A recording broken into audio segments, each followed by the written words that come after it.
drones slam into the US Embassy in Riyadh. Black smoke rises over the diplomatic quarter as air defenses fire through the night. American troops are dead, dozens wounded, and Iran's missile campaign widens. President Trump calls it part of war. But after this strike, what comes next?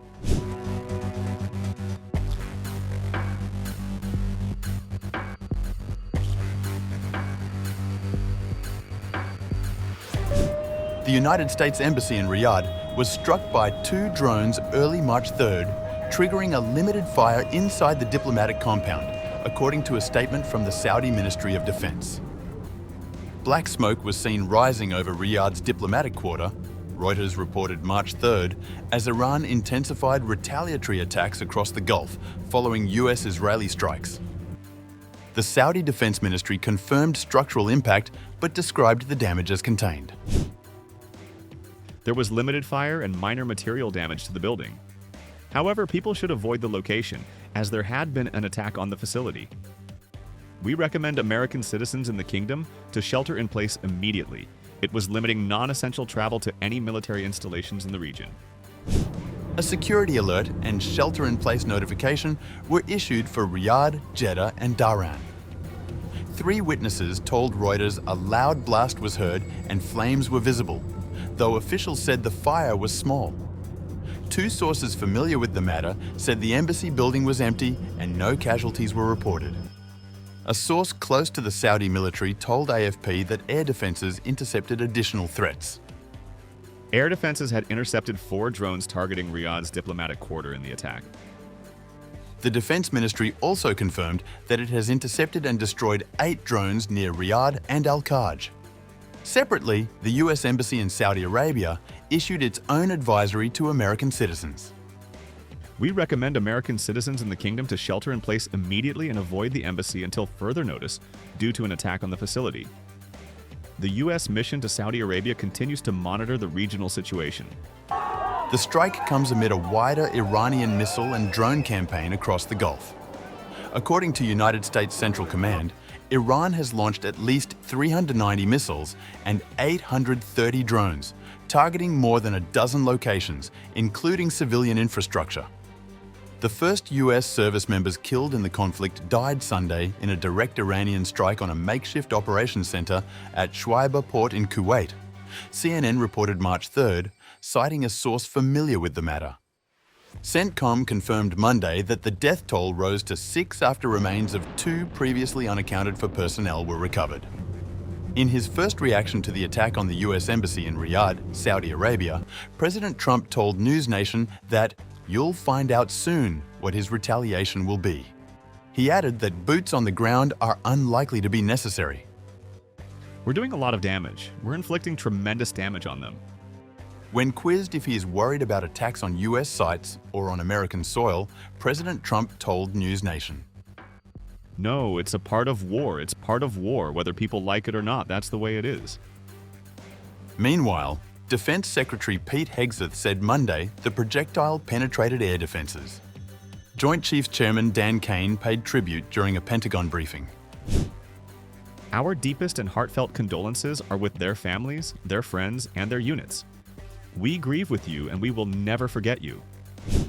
CENTCOM said 18 troops have been seriously wounded since the launch of Operation Epic Fury, underscoring the escalating regional confrontation.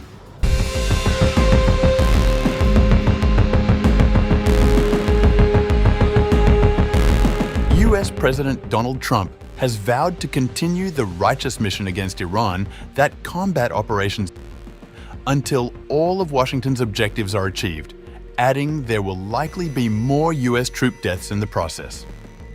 Combat operations continue at this time in full force, and they will continue until all of our objectives are achieved. We have very strong objectives. They could have done something 2 weeks ago, but they just couldn't get there. Speaking in a video posted to his Truth Social account on Sunday, Trump again framed the war against Iran as a response to an existential threat to the US. An Iranian regime armed with long-range missiles and nuclear weapons would be a dire threat to every American. We cannot allow a nation that raises terrorist armies to possess such weapons would allow them to extort the world to their evil will. Trump and his top officials had repeatedly made similar statements in the run-up to February 28th attacks, which killed Iranian Supreme Leader Ayatollah Ali Khamenei and several high-ranking members of the country's leadership. Tehran has long denied seeking such a weapon, with experts assessing that if it did seek nuclear weapons, the development would still be several years off. Meanwhile, the US command that oversees the Middle East, CENTCOM, announced the killing of the 3 members of the US military earlier on Sunday. It said 5 others were seriously wounded in the operation. Trump also referenced the 3 US military personnel confirmed killed on Sunday amid Iran's regional retaliation. Earlier today, CENTCOM shared the news that 3 U.S. military service members have been killed in action. As one nation, we grieve for the true American patriots who have made the ultimate sacrifice for our nation, even as we continue the righteous mission for which they gave their lives. We pray for the full recovery of the wounded and send our immense love and eternal gratitude to the families of the fallen. And sadly, there will likely be more. Before it ends, that's the way it is. But America will avenge their deaths and deliver the most punishing blow to the terrorists who have waged war against basically civilization. They have waged war against civilization itself. The speech marked a stark contrast to several interviews Trump had given throughout the day, in which he appeared to float diplomatic off-ramps. The US president also said that America had destroyed and sunk 9 Iranian naval ships, some of them relatively large and important. Have you seen anything like it? We have hit hundreds of targets in Iran, including Revolutionary Guard facilities, Iranian air defense systems. Just now, it was announced that we knocked out 9 ships plus their naval building, all in a matter of literally minutes. In a post on X, CENTCOM said they destroyed the headquarters of Iran's Islamic Revolutionary Guard Corps, saying a large-scale strike had cut off the head of the snake.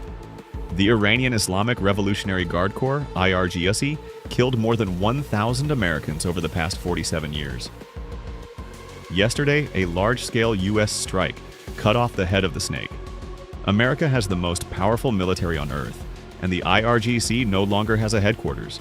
Meanwhile, speaking to The Atlantic magazine, Trump said the country's new leadership wants to talk with him and that he plans to do so. They want to talk, and I have agreed to talk, so I will be talking to them. They should have given what was very practical and easy to do sooner. They waited too long. Most of those people are gone. Some of the people we were dealing with are gone because that was a big hit. Earlier on March 1st, Iran announced a 3-member interim leadership council to run the government in the wake of Khamenei's killing.